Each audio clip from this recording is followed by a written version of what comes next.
他的脸变红了他的脸变红了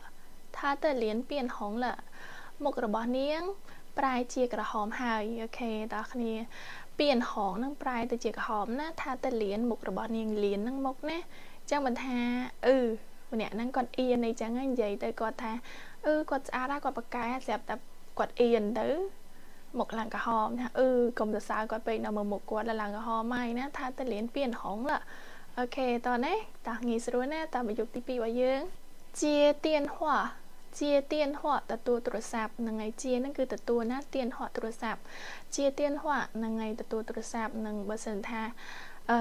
គេខលមកយើងតកែខលមកយើងគ្រួសារយើងខលមកយើងទៅយកបានលើគាត់ក៏ផ្ញើសារអាម៉ាថាចាអូនណាទទួលទូរស័ព្ទផងបងមានរឿងសំខាន់អីចឹងណាគេជាទៀនហួហើយ有急事要跟你说អញ្ចឹងណាគេមានរឿងបញ្ញាប់ចង់និយាយជាមួយអញ្ចឹងណារឿងមិនតន់ចង់ប្រាប់ចង់និយាយជាមួយអូខេអញ្ចឹងមិនឲ្យយើងជាទៀនហួបានឲ្យយើងលើកទូរស័ព្ទទទួលទូរស័ព្ទតប្រយោគទី3这里很热这里很热នៅទីនេះក្តៅណាស់这里នឹងទីនេះណា很热ហ្នឹងគឺក្តៅហិនហ្នឹងណានៅទីនេះក្តៅណាស់ចឹងបើសិនយើងនៅស្រុកខ្មែរអាកាសធាតុល្មមយើងប្រាប់ទៅបើសិនអាកាសធាតុក្តៅយើងប្រាប់ទៅនៅហ្នឹងក្តៅអត់ណាក្តៅនៅហ្នឹងអូខេមួយទៀតថាហើយមិនដែរនៅស្រុកហ្នឹងក្តៅអត់នៅស្រុកក្រៅហ្នឹងនៅអាមេរិកនៅអីហ្នឹងនៅចិនអីហ្នឹងក្តៅអត់អាកាសធាតុអីចឹងណា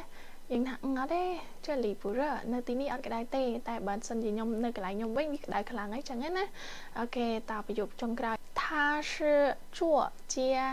他是作家他是作家គាត់គឺជាអ្នកនិពន្ធណា作家ហ្នឹងគឺអ្នកនិពន្ធបងប្អូនណា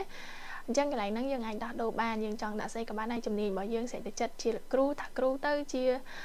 វិស្វករដាក់វិស្វករអញ្ចឹងទៅណាអូខេអញ្ចឹងថ្ងៃហ្នឹងមេរៀនលើសឺបរៀនប៉ុណ្្នឹងទេបើអត់ទាន់ចូលមើលម្ដងទៀតបើ